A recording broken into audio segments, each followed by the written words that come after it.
Friends, আমি Shrimanta. Welcome to my channel reaction আসার। So finally আমি দেখে ফেললাম দ্য বেঙ্গল ফাইলস। আমার কেমন লাগছে আজকে আমি সেটাই বলবো এই মুভিটাতে। আর বেঙ্গল ফাইলস নিয়ে কেন এত হই হুল্লোড় পড়েছিল, তারপরে আমি দেখলাম সেটা আমার কেমন লাগলো সেটা আমি বলবো এই ভিডিওতে। তো সিনেমাটা যেটা দেখানো হচ্ছে যে আমাদের স্বাধীনতার আগে যে সংগ্রাম হয়েছিল সেই বিষয় নিয়ে এখানে তুলে ধরেছে, যেটা নিয়ে আপনি দেখছিলেন যে আমাদের বাংলার ছেলে তোমার সৌরভ, সে অভিনয় করেছিল ওটাতে পাঠার ক্যারেক্টারে।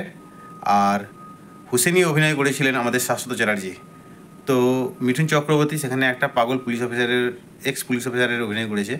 তো কাহিনিটা 1947-এর আগে যখন দেশভাগ হওয়ার কথা ছিল, তখন যে পাকিস্তানের যে ভারত থেকে আলাদা হয়ে যাওয়ার কথা, সেই নিয়েই কাহিনিটা। তার জন্যে যে কীরকম অত্যাচার, কীরকম শাসিত হয়েছিল সেই নিয়ে গোটা কাহিনিটাতে বলেছে। ধর্মবিরোধ কিছু নেই, ঠিক আছে। আমি আমার তরফ থেকে ধর্ম কিছু বলবো না। আমি এখানে যাদের ইচ্ছা হবে তারা এই মুভিটা দেখবেন। সেই টাইমে সংগ্রামের কথা বলা হয়েছে। এখানে কতটা কি সত্যি কতটা কি মিথ্যা আমি কিছুই তো বলতে পারছি না, কারণ হিস্ট্রি নিয়ে আমার অতটা আইডিয়া নেই। আর যেটা হচ্ছে ওই বাংলাদেশের স্বাধীনতা সংগ্রামী মজবুরকে এখানে একটা ক্যারেক্টারে দেখানো হয়েছে, ঠিক আছে, গোলামকে দেখানো হয়েছে। তো শাশ্বত ক্যারেক্টারের থেকে আমার অভিনয়টা খুব ভালো লেগেছে। মানে শাশ্বত জেনুইন অ্যাক্টার ভাই, ওটা আমি কিছু বলা যাবে না। মিঠুন চক্রবর্তী স্যার তো মাইন্ড ব্লোয়িং অভিনয় করেছেন এই মুভিটিতে। আর যে কাহিনিটা যেখানে শুরু হয়েছিল গীতাকে নিয়ে, আলটিমেটলি সেটাও কনক্লুশন দিয়েছে যে গীতা কোথায় গেল লাস্টে।